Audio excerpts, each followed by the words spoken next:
I didn't walk into Prestige Motors to make a scene. I walked in because sometimes a man needs to stand in the exact place where people decided his worth and breathe there, on purpose. The door chimed. Glass, chrome, quiet money. I put one hand on the Rolls-Royce under the spotlights, felt the paint cool as a church floor, and that's when Glenn saw me. "Virgil, what are you going here?" His voice carried across the showroom like a warning siren. He was all jawline and cufflinks, the senior sales manager swagger I'd watched swallow my daughter over the last 3 years. "I'm looking," I said, gentle as a man asking for sugar. "This one's something. This isn't a place to browse." His smile was tight, customer-facing teeth with family-only venom. "These are serious vehicles for serious buyers."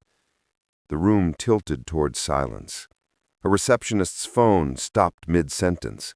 A couple near the Bentleys pretended to read window stickers. I kept my hand on the door handle and studied the leather. Because God help me, it was soft as a secret. "You need to leave," Glenn said, louder now. "You can't even afford the insurance to test drive this. Security." He said it like a punchline, like my life was a setup for his laugh. Somewhere behind me, a guard stood, unsure. Glenn's voice rose again, the showman sprinting beyond the stage. "Get him out. He's wasting everyone's time." I felt the room's breath hold, then footsteps on the stairs, deliberate and heavy. Marcus Webb, the owner, came down from his glass office. He didn't look at me first. He looked at Glenn. "Glenn," he said, cool as the marble floor. "My office. Now." "Mr. Webb, this man—" "Glenn." One word. A trapdoor. Then Webb turned to me. "Mr. Payne, apologies for the disturbance. Your vehicle is ready. The paperwork is prepared." The room didn't breathe. It gasped. "Vehicle?" Glenn's mouth opened and shut like a man realizing the ocean is deeper than it looks from shore. "The Rolls-Royce Cullinan you purchased," Webb said evenly. "Title transfer is upstairs." I followed Webb past the frozen faces, past my son-in-law, who was suddenly just a man in a suit that didn't fit the moment. Jason, the guard, came back with a folder. Webb didn't raise his voice. He didn't need to. "You just attempted to remove my customer, the customer who purchased our most expensive inventory." He held the pause like a blade. "You're terminated. Box your belongings, leave your card at reception." I didn't look at Glenn. I climbed the stairs. Halfway up, his voice cracked into the silence, raw and empty. "You hear me, old man?" Webb's reply was a door closing. "Glenn." I kept climbing. That wasn't where the story began. It began in February, on a street lit the color of a fading bruise, with my Camry ticking as it cooled, and Glenn's brand-new Cayenne sitting in the driveway like a black dog guarding a bone. He was polishing the hood in slow circles, watching me without watching me. "You're early," he said. "Just picked this beauty up yesterday. Turbo, 110 grand. He let the number hang there between us like a chandelier I could never afford. "I brought something for the kids," I said, lifting the small bag. 2 paperbacks, science for Ethan, a story collection for Sophie. "Street parking's best," he said, and smiled the way a man smiles at an ant he's decided not to crush. Inside, the house smelled like roasted chicken and something bitter I couldn't place. Lula hugged me quick, eyes not quite landing. Glenn took the head of the table, and the room rearranged itself around his comfort. He did what he always did, turned conversation into a mirror, checked his reflection in my answers. "Still in that studio?" he asked, pouring his wine without looking at me. "Couldn't be me. A man needs space." Everyone has different situations, Lula murmured to her glass. He bragged about the cayenne 3 times by dessert. When I mentioned I might help with Ethan's math, just a thought, just a grandfather's offering, Glenn set his fork down like a gavel. We provide for our children. We don't need handouts. It's not a handout, I told him. It's help. From someone living on a fixed income in a studio apartment? His lip crooked. We're good. I felt something go quiet in me. Not rage. Measurements. Like when a shelf sits a fraction off level and you can't unsee it. After dinner, I asked to see the kids' rooms. Sophie's desk drawers were held shut with electrical tape. Ethan's sneakers had daylight where the soles should be. In the master bedroom, a white duvet floated on a California king, the price tag still hanging like a confession, $800. In the hallway, Sophie whispered, "Do you like Daddy's car, Grandpa?" "It's nice," I said. "How's school?" "Fine. Daddy says we might get new shoes next month. The car payment comes first. It's okay." She lifted a foot. The canvas had split from the rubber, a smile line of surrender. "These still fit." When I left, Glenn walked me to the door the way a bouncer walks a drunk. "We're busy people. We'll let you know when we're free." Through the window, as I reached the street, I saw him slide an arm around Lula's waist. Not tenderness, possession. She leaned in, or maybe she didn't resist.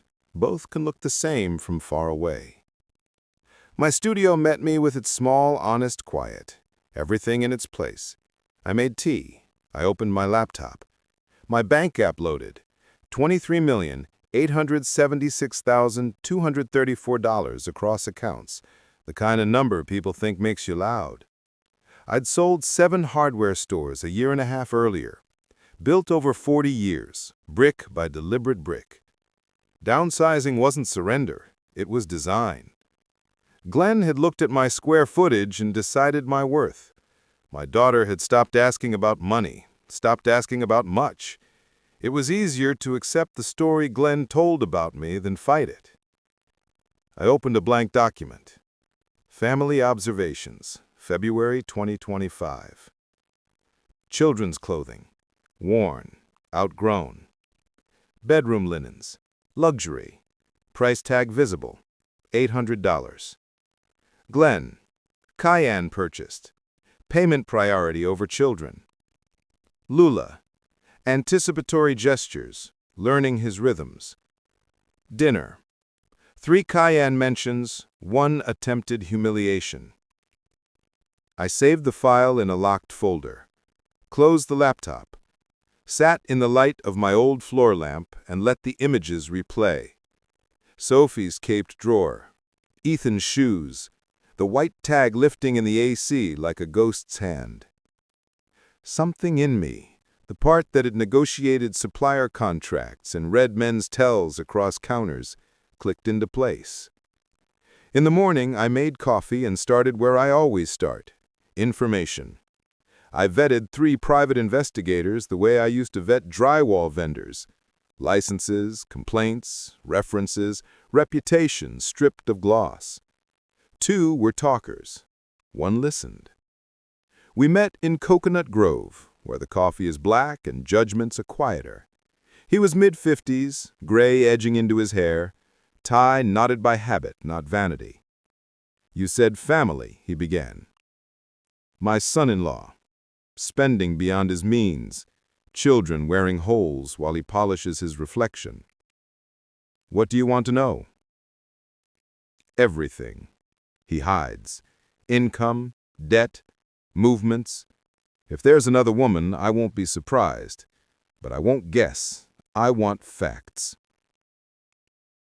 2 weeks, 3,500, half now.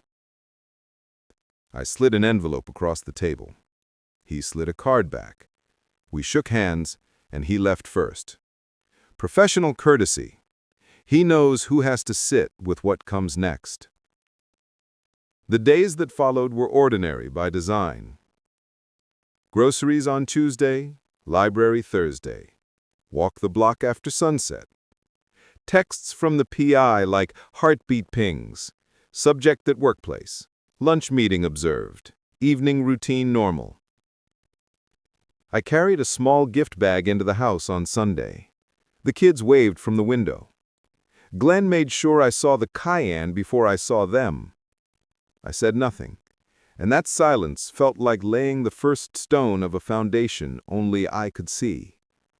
10 days later, the PI called. "We should meet," he said. "Same place." He slid a folder across the table. Photographs. Glenn with a younger woman, Vanessa. Hands on backs, faces close. Hotels named like alibis with carpeting. Another envelope. Numbers that didn't add up unless you knew where he was subtracting from. Loans in his name only. $60,000 in a year. Credit cards at their ceiling. With your daughter's mortgage and car notes, total family debt sits around $340. I turned each page the way you turn an old family album. Slow, careful, letting the faces settle. Does she know? About the loans? No. I drove home with the folder on the passenger seat and placed it on my kitchen table like a guest who came uninvited and told the truth anyway. I made a timeline in pencil. 8 months, the affair. 6 months, the debt accelerating.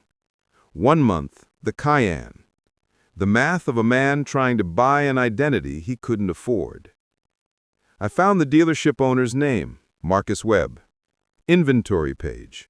Awards on the wall. And there, 7 months sitting still in a place designed for motion, a Rolls-Royce Cullinan. Webb couldn't move without bleeding prestige. If the right buyer appeared and asked to deal only with the owner, bypassing the sales floor, bypassing Glenn. I wrote the email 3 times and slept on it, because patience is the difference between a hammer and a hand. Morning. Send. Webb replied at 2:43 p.m. Professional warmth opening a private door. Yes, sir. Available. Discreet appointment. My office. Bring ID. I brought a cashier's check for $100,000 and wore the clothes Glenn thinks define a man.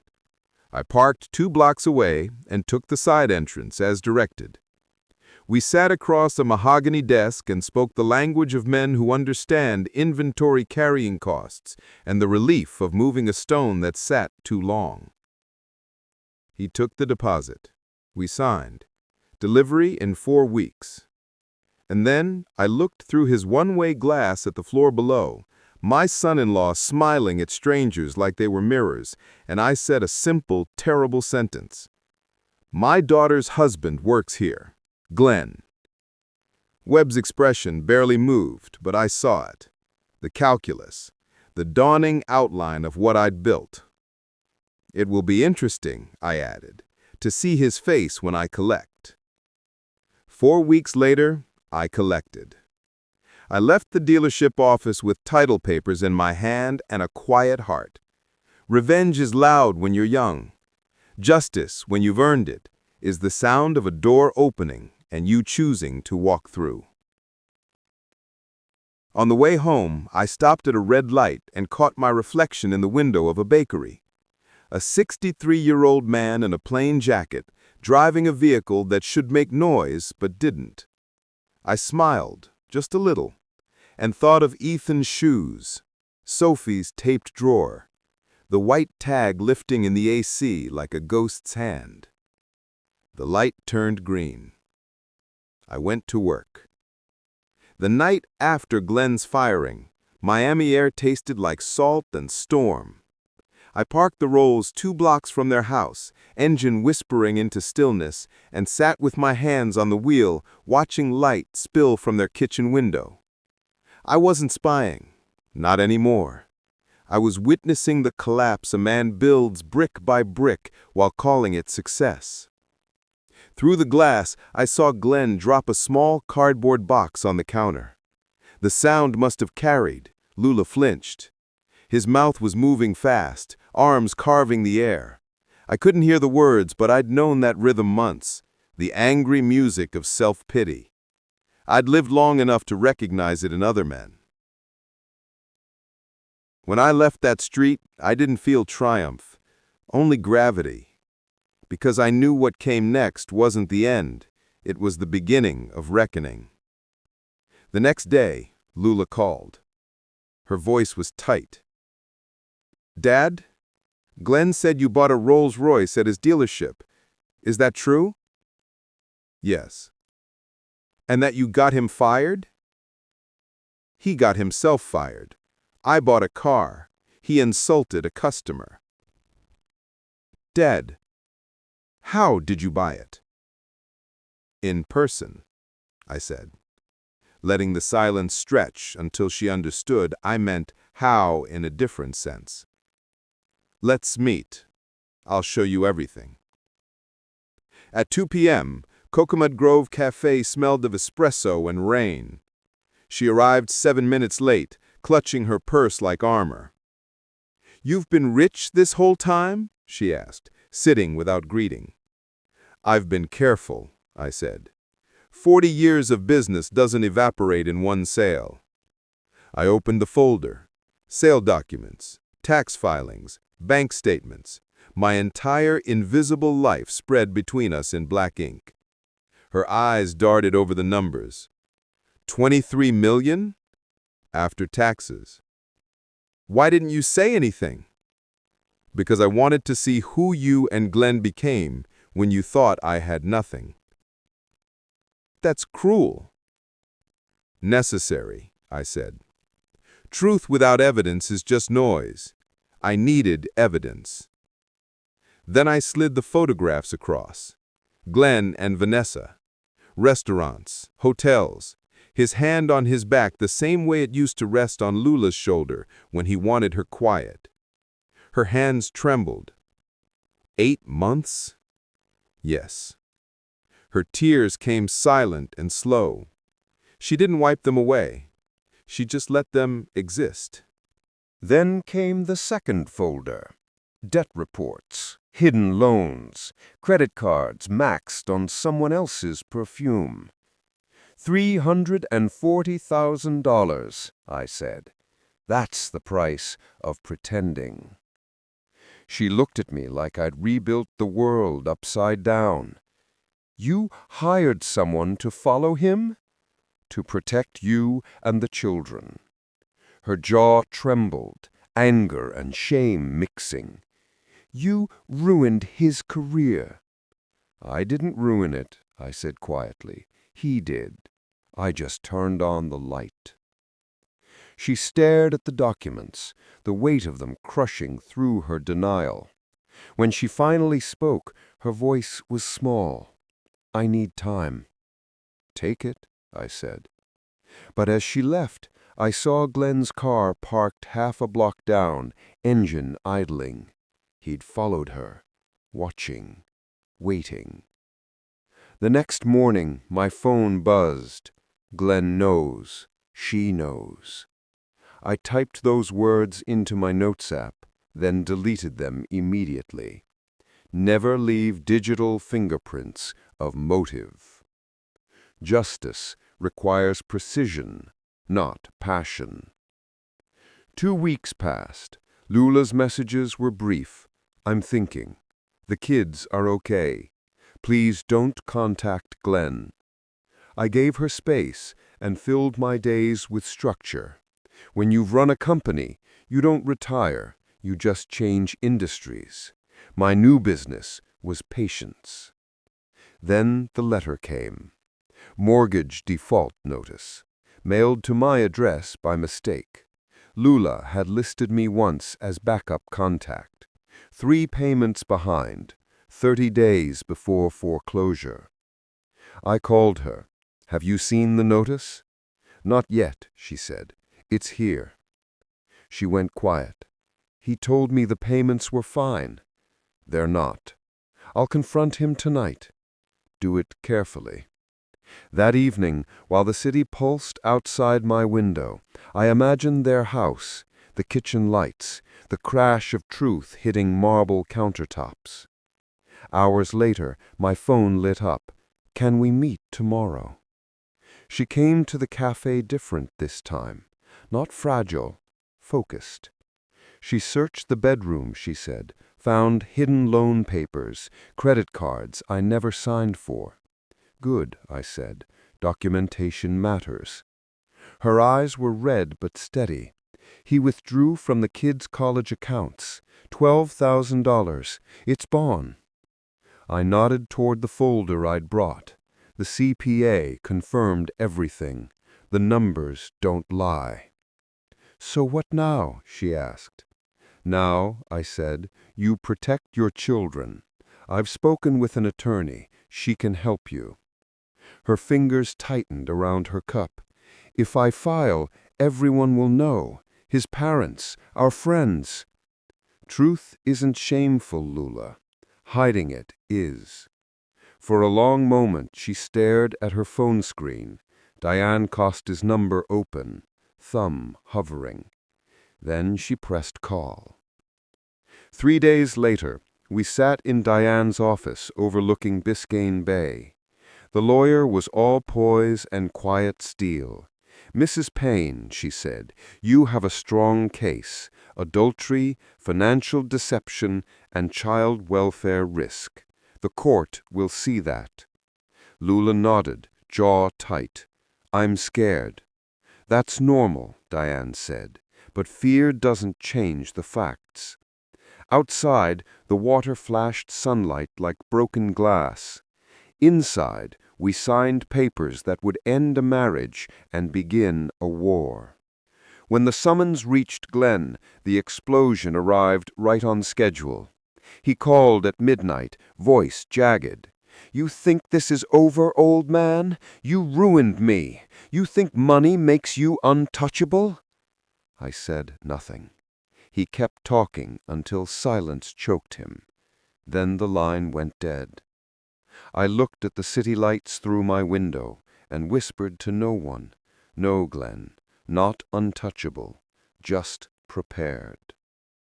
The first hearing came fast. Miami-Dade family court, fluorescent light, cheap carpet. Lula sat beside Diane, hands folded tight. Across the aisle, Glenn in a suit 2 sizes too proud for the man inside it. His lawyer, Brenner, was the kind of man who polished his own reflection. Your Honor, he said, this wealthy father manipulated my client's wife, funded an investigation, and engineered this divorce for revenge.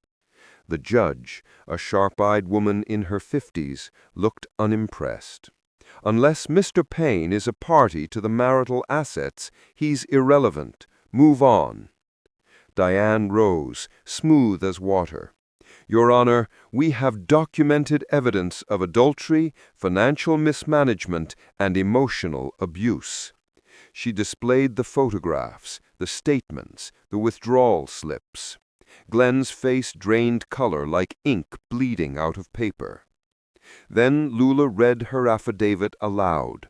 Her voice shook but didn't falter. He told me my father was worthless. I started to believe it. I agreed with his cruelty because it was safer than fighting him. The room was silent except for the buzz of the fluorescent lights. When she finished, the judge leaned forward. Thank you, Mrs. Payne. Glenn stared at the floor. His hands trembled. At recess, Brenner cornered Diane in the hallway. Your client's father better be clean, he said. We'll subpoena his finances. Diane didn't blink. Do that. Everything's documented. They both knew the threat was empty. I'd built my life on ledgers that survived audits sharper than this man's teeth. By the end of the session, custody leaned in our favor. Child support noted.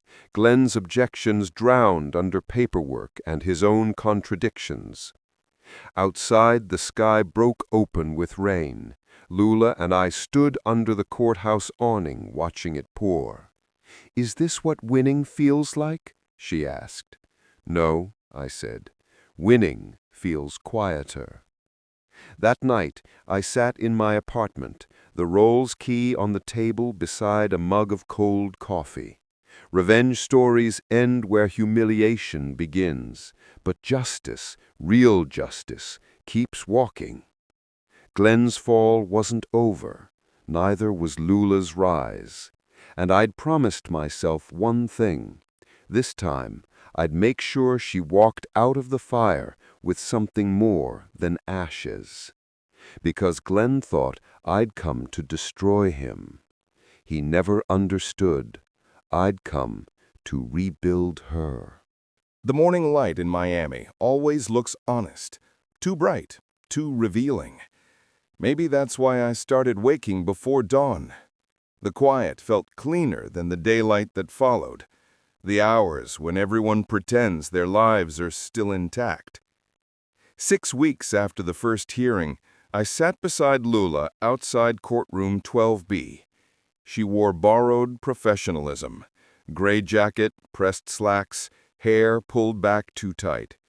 Her fingers fidgeted with a paperclip, as if rearranging metal could hold her together. When the bailiff called our case, Glenn wasn't there. The judge waited, sighed, checked the clock. Then the door opened, and there he was, late, unshaven, holding crumpled papers instead of dignity. "No attorney today?" Judge Rodriguez asked. He shook his head. "Representing myself." The judge's expression softened for half a second, then hardened again. "Very well."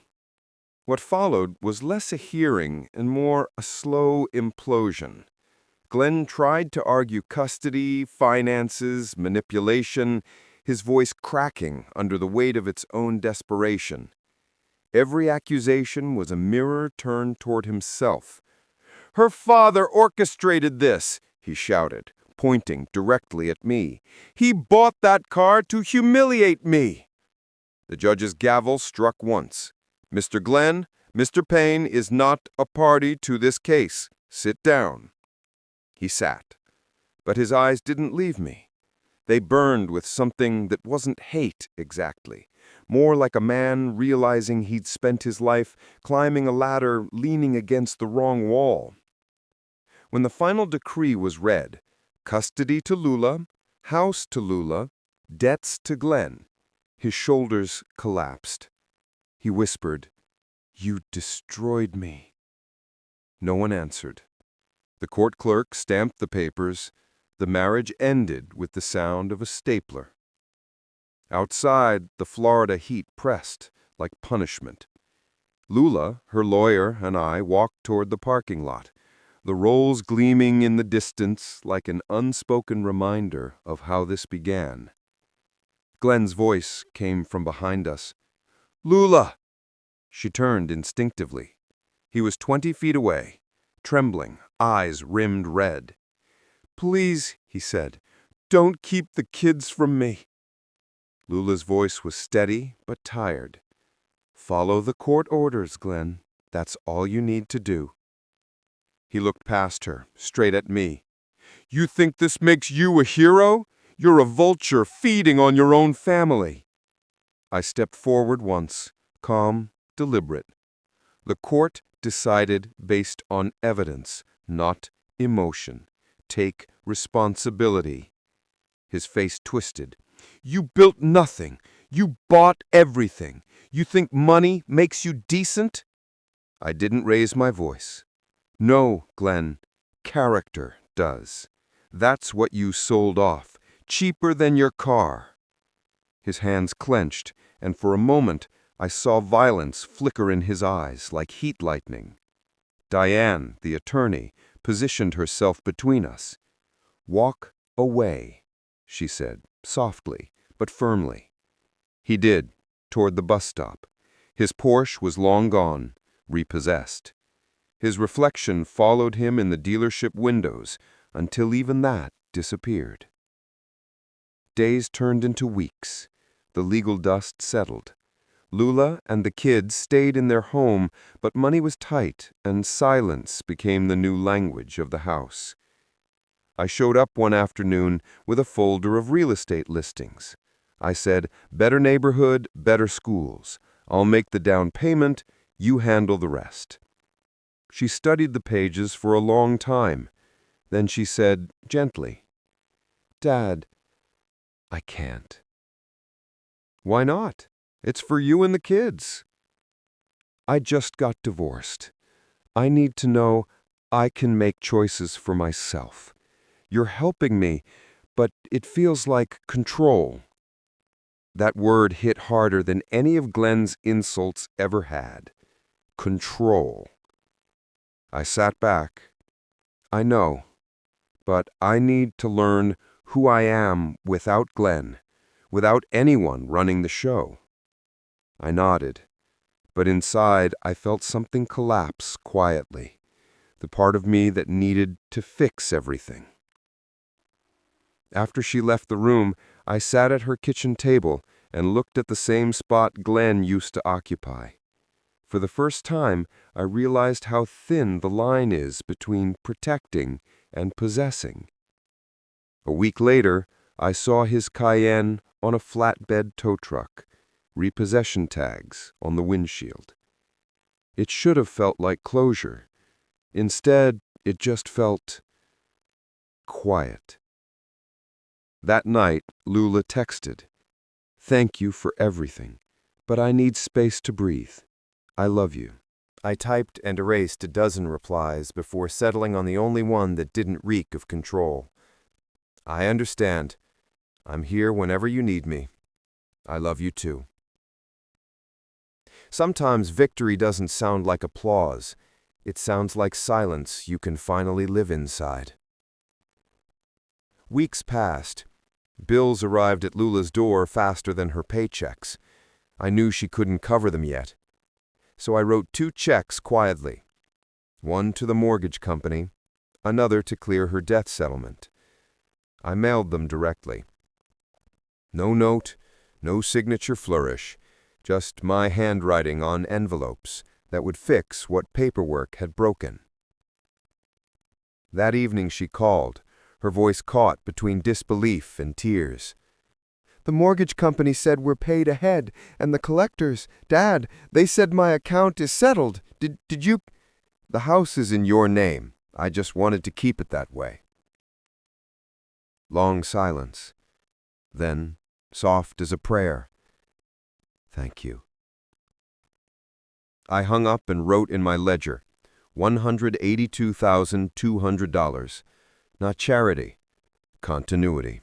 It's strange how life rebuilds itself quietly.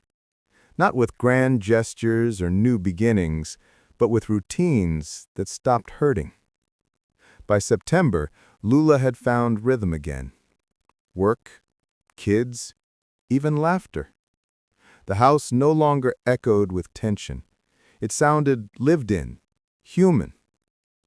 She invited me over one Friday evening. "Just a small birthday thing for Sophie," she said. When I arrived, balloons brushed the ceiling, purple and silver, her favorite colors.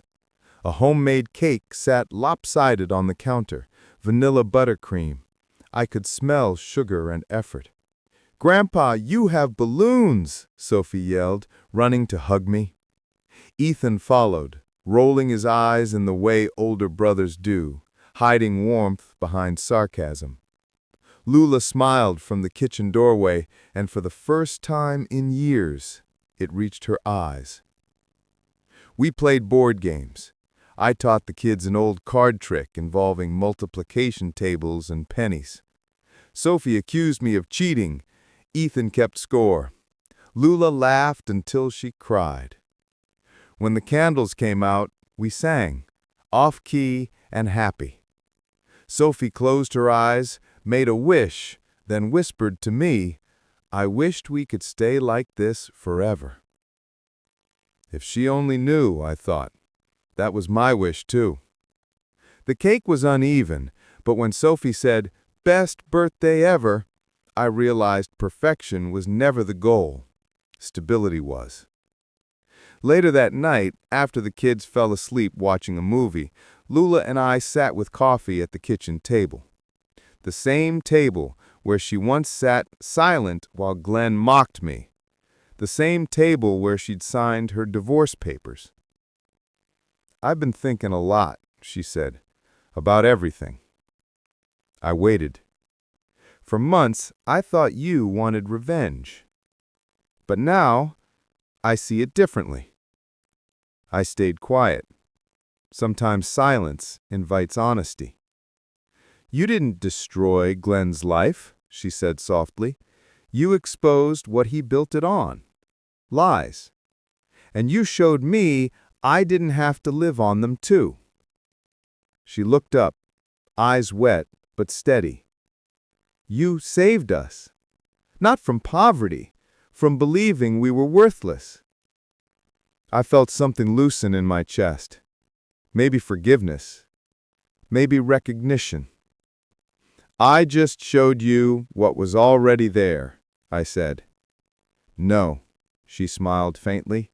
"You created the conditions where I could see it." We sat in the soft hum of the refrigerator, the world outside muffled by night. "I used to think you were small," she said, "driving that Camry, living in that studio. But now I know humility isn't weakness. It's power that doesn't need applause." I couldn't speak for a while, just reached across the table, covered her hand with mine. A week later, I met with an estate lawyer, set up an education trust, $500,000 split between Ethan and Sophie. Access only for college expenses. Lula named as trustee. When the lawyer asked why, I said because some investments don't pay me back. They pay forward. Then I updated my will. The Rolls-Royce would go to Lula, registered in her name when I was gone. Glenn would receive nothing. The lawyer nodded. "Poetic," he said. "Practical," I corrected. "Poetry doesn't pay tuition." Saturday afternoon, I picked up the grandkids for ice cream in Coconut Grove.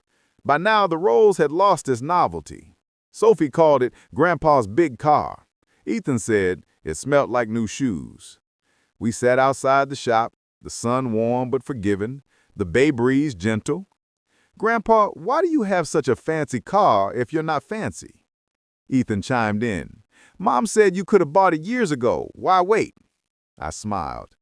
"Because sometimes the lesson isn't in what you buy, it's in when you buy it." They blinked, confused, and I added, "Having nice things isn't bad, but what matters is why you have them and how you treat people once you do." Sophie grinned. "So it's okay to have nice stuff if you're still nice." "Exactly." Ethan looked thoughtful. "Dad had a nice car, but he wasn't nice." I nodded slowly. "And that's why he lost both." They went quiet for a while, finishing their ice cream. Then Sophie said, "When I grow up, I'll be kind and have nice things." I laughed. "That's the best goal anyone can have." Back home, I parked the Rolls in my driveway, a simple two-bedroom place with a garden I'd started from scratch. My life, too, was growing new roots. Inside, family photos lined the wall. My hardware store's grand opening in 1987, Lula's college graduation, Ethan and Sophie at the beach. Proof that time doesn't erase, it layers. I brewed tea, sat at my desk, and opened a new document. Legacy Notes 2025. Lula employed, independent, smiling again. Children thriving. Glenn's presence minimal but stable. Supervised visits proceeding normally. Objective: continue support quietly, without interference. I saved the file, closed the laptop, and leaned back. The room smelled faintly of sawdust from the small bookshelf I'd built last week. Hands that once constructed stores now built memories. Later that evening, Lula texted me a photo. Sophie drawing, Ethan doing homework beside her. Caption: "Peace looks like this." I smiled. For the first time in years, it felt earned. Because revenge burns hot and fast, but justice, the kind built on truth and patience, glows steady like a lamp that doesn't go out. And family, the real kind, doesn't live in mansions or showrooms. It lives in rooms where laughter doesn't hide. As I turned off the lights that night, I glanced once more at the rolls through the window. It sat in silence, elegant but unnecessary. A reminder that dignity was never about wealth. It was about worth. I whispered, "Thank you." Not to the car, but to the road it took to get here. Tomorrow, I'd pick up the kids again. Maybe we'd bake another lopsided cake. Maybe we'd just sit and watch the sunset. Either way, I knew one thing for certain. I'd spent a lifetime building things out of steel and wood. This time, I'd built something that could actually last. If you enjoyed this story, subscribe to the channel and tell me in the comments what time it is where you're watching from. Because somewhere right now, another story like this is beginning, and someone else is learning that sometimes the best revenge is peace.